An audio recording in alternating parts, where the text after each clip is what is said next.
Police firing में 3 मुसलमानों की मौत हो जाती है, बल्कि ये तो मैं कहूँगा मर्डर है ये। सिपाही से लेकर अधिकारी तक ने अपने सरकारी और प्राइवेट हथियारों से गोलियां चलाई, जिसकी वीडियो रिकॉर्डिंग है। एसडीएम संभल ने जीत की वहां पर कि इसका पानी खाली कराया है। संभल में जो सर्वे हो रहा था वो न्यायालय के आदेश से हो रहा था।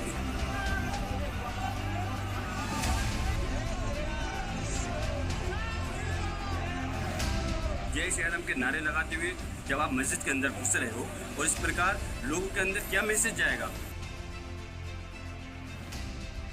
ये भारत को जलाना चाहते थे। इन लोगों ने कहा था कि भारत को बांग्लादेश बनाएंगे। अयोध्या में राम मंदिर और बाबरी मस्जिद का मसला हल होने के बाद उम्मीद थी कि अब किसी मंदिर मस्जिद का तनाजा सामने नहीं आएगा, लेकिन ऐसा हुआ नहीं। काशी और मथुरा के बाद अब संभल में जामा मस्जिद की जगह हरिहर मंदिर होने का दावा करने के बाद तनाजा इतना बढ़ गया कि 5 लोगों को अपनी जान गंवानी पड़ गई। दरअसल 19 अक्टूबर को संभल के सिविल कोर्ट में न सिर्फ अर्जी दायर हुई, बल्कि उसी दिन पहला सर्वे भी कर लिया गया। कोर्ट की इस तेजी पर असदुद्दीन ओवैसी सवाल उठा रहे हैं कि आखिर इतनी जल्दी क्या थी। पंचायत बैठ रही है, कोर्ट बैठ रहा है। कोर्ट को तो चाहिए था कि दूसरे पक्ष को सुनते। आपने ऑर्डर भी दिया, उसी दिन शाम में आप सर्वे भी करा दिए। फिर आपने ना मस्जिद कमेटी को या वहाँ के जिम्मेदारों के पीस कमेटी को इन्फॉर्म किया। और ये जो सर्वे जो हो रहा है, ये तो सर्वे माफिया के लोग हैं। लोग माफिया है, लोग सर्वे माफिया है, हर जगह चले आते हैं। और फिर उसके बाद जो सर्वे हो रहा था, आपको प्रोवोकेटिव स्लोगन लगाने की क्या जरूरत? आपने स्लोगन गलत लगाए, प्रोवोकेशन किया, और फिर पुलिस फायरिंग में 3 मुसलमानों की मौत हो जाती है, बल्कि ये तो मैं कहूँगा मर्डर है ये। 19 अक्टूबर को कोर्ट के हुक्म पर सर्वे टीम ने पहला सर्वे पुरअमन तरीके से कर लिया, लेकिन मामला तब बिगड़ गया जब 24 नवंबर को सुबह सर्वे टीम मस्जिद में दूसरा सर्वे करने पहुंची। संभल के लोकसभा एमपी जियाउर रहमान बर्क का मानना है कि सर्वे टीम की अगुवाई कर रहे वकील विष्णु शंकर जैन के साथ मौजूद लोगों ने जिस नारे का इस्तेमाल किया, उससे लोग भड़क गए। दोबारा से सर्वे करने की कोई आवश्यकता नहीं थी। अगर सर्वे दोबारा करना चाहते थे तो कोर्ट का आदेश लेना चाहिए था, लेकिन कोर्ट का आदेश नहीं लिया। जबरदस्ती सर्वे भी और इस शक्ल में करा जिस प्रकार के कहीं हमला करने जा रहे हो। जय श्री राम के नारे लगाते हुए जब आप मस्जिद के अंदर घुस रहे हो और इस प्रकार लोगों के अंदर क्या मैसेज जाएगा? और फिर वहाँ पर जो खासतौर से सीओ जो अनुज चौधरी है, जिसने और पूरे पुलिस प्रशासनिक अधिकारियों ने सरकारी असलों के साथ साथ प्राइवेट असलों का इस्तेमाल किया। ताज्जुब है कि पुलिस अधिकारी और प्रशासनिक अधिकारी न्यूज़ चैनल पे कह रहे हैं कि हमने कोई गोली नहीं चलाई, और गोली की वीडियो सीधे सीधे सब वायरल हुई है कि किस तरह से स्टेट फायरिंग कर रहे हैं। वो सामने बिल्कुल पिस्टल से, राइफल से फायरिंग कर रहे हैं, वो कह रहे हैं हमने गोली नहीं चलाई। संभल जामा मस्जिद के वकील जफर अली का मानना है कि सर्वे के दरमियान एसडीएम ने मस्जिद से पानी निकालने का हुक्म दे दिया, जिससे लोगों में मैसेज गया कि मस्जिद की खुदाई हो रही है, और वो भड़क गए। ये सिर्फ और सिर्फ, मैं फिर दोबारा बता रहा हूँ कि पानी छोड़ देने से हुआ है। पानी छोड़ने से तमाम पब्लिक भ्रम में आ गई और उन्होंने ये कहा कि बगैर किसी सूचना के खुदाई कैसे हो रही है।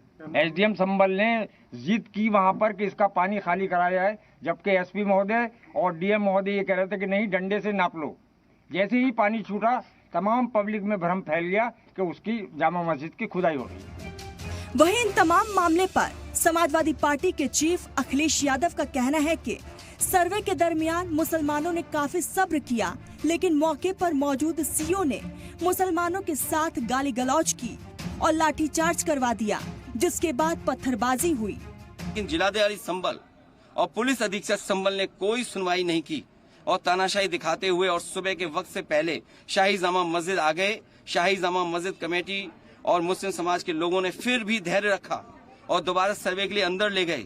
सर्वे के दौरान करीब 1.5 घंटा बाद जब जनता को सूचना मिली तो वो इकट्ठा होना शुरू हो गए। लोगों ने सर्वे का कारण जानना चाहा तो सर्कल ऑफिसर ने उनके साथ गाली गलौज की और लाठीचार्ज करवा दिया, बुरी तरह से जख्मी कर दिया।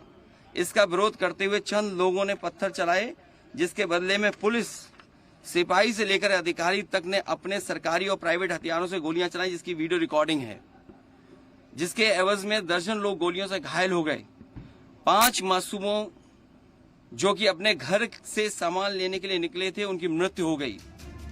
बीजेपी के फायर ब्रांड लीडर और मरकजी वजीर गिरिराज सिंह संभल के मामले को एक तरफा साजिश बताते हुए कह रहे हैं कि हिंदुस्तान को बांग्लादेश बनाने की साजिश की जा रही है। इतिहास के पन्नों को मैं उलटना चाहता हूं। गोधरा में जैसे पहले से प्रायोजित था, उसी ढंग से विपक्ष ने तुष्टीकरण नीतियों के तहत वहां पे सर्वे टीम पे हमला नहीं था, ये भारत के संविधान पर हमला था, भारत के लोकतंत्र पे हमला था। ये भारत को जलाना चाहते थे। इन लोगों ने कहा था कि भारत को बांग्लादेश बनाएंगे, ये संभल को बांग्लादेश बनाना चाहते थे। तो वही बीजेपी के एमपी साक्षी महाराज का मानना है कि कोर्ट के हुक्म पर सर्वे हो रहा था, ऐसे में हिंसा क्यों हुई? संभल में जो सर्वे हो रहा था वो न्यायालय के आदेश से हो रहा था, बहुत शांतिपूर्ण तरीके से हो रहा था। पर जो कुछ घटना संभल में घटी है, उससे मुझे लगता है कि एक पहले से एक साजिश थी, एक योजना थी। इस योजना की परिणति संभल में देखने के लिए मिली, परंतु वो दुर्भाग्यपूर्ण है। आपके चैनल के माध्यम से हम योगी जी से आग्रह करेंगे कि इस संदर्भ में कड़ी से कड़ी कार्रवाई।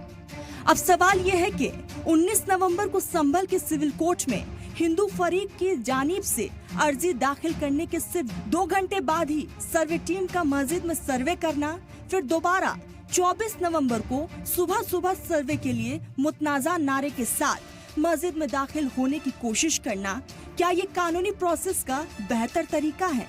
इसीलिए लोग सवाल पूछ रहे हैं कि जनाब आखिर इतनी जल्दी क्या थी? सलाम टीवी के लिए नदीम अहमद की रिपोर्ट।